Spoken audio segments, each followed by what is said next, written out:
Chief Washington Correspondent John Harwood, live for us in Ohio. Thanks, John. We turn now to the female vote, and among the biggest challenges for the Democrats this year is turning out the numbers of women who helped elect President Obama 2 years ago. Meantime, one Democratic women's group, Emily's List, is warning a Republican takeover of Congress would mean, quote, a dangerous world. Joining me now from Emily's List, the spokeswoman, Jess McIntosh. Jess, thanks for joining me. Thank you so much for having me. Absolutely. Explain the statement to me. How would it be a dangerous world? Today's GOP is not a friendly place for women. You've got Jim DeMint saying that unmarried women shouldn't be teaching our kids in classrooms. You've got Sharon Angle saying that a teenage rape victim should make lemonade out of a lemon situation and carry her rapist's child to term. And you have John Boehner, who, if Republicans are successful in November, will become the Speaker of the House and lead the largest majority of radicals that we have seen.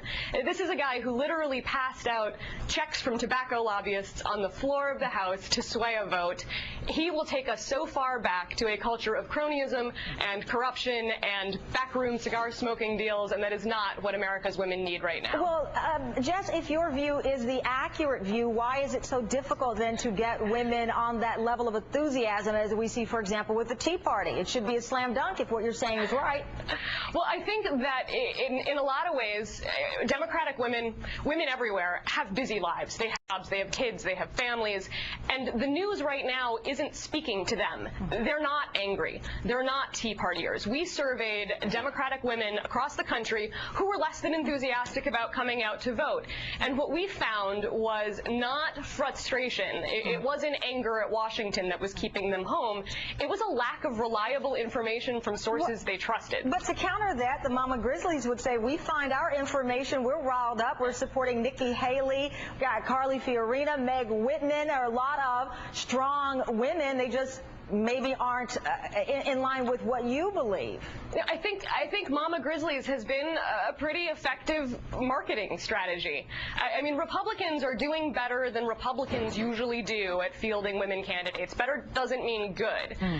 They still have a hard time getting Republicans to vote for women and getting women to vote for Republicans. Less than a third of the women that they've fielded made it through their primaries, and the ones who did are often so far to the right, they're going to have a hard time making it through their general, too. Democrats know that female candidates it's not a branding tool. And the number of women in Congress could decrease for the first time in 30 years. Yeah. That would seem to also be a wake-up call when, in whatever party affiliation you have as a woman, that you would hear that. Absolutely. Absolutely. I think that's incredibly compelling. We know what happened in 1994 when there was that big GOP wave. 16 million women stayed home, women who had voted the previous cycle. We need to make sure that that doesn't happen this year. And at Emily's List, that's what we're trying to do. We're having our members reach out to these Democratic women who may not be sold on voting this year and tell them that this is their choice, that this is a really big year, and that women are going to make the difference. All right, Jess McIntosh, thank you very much for joining us. We greatly appreciate it. Thanks for having me. Well, this Sunday on Meet the Press, David Gregory kicks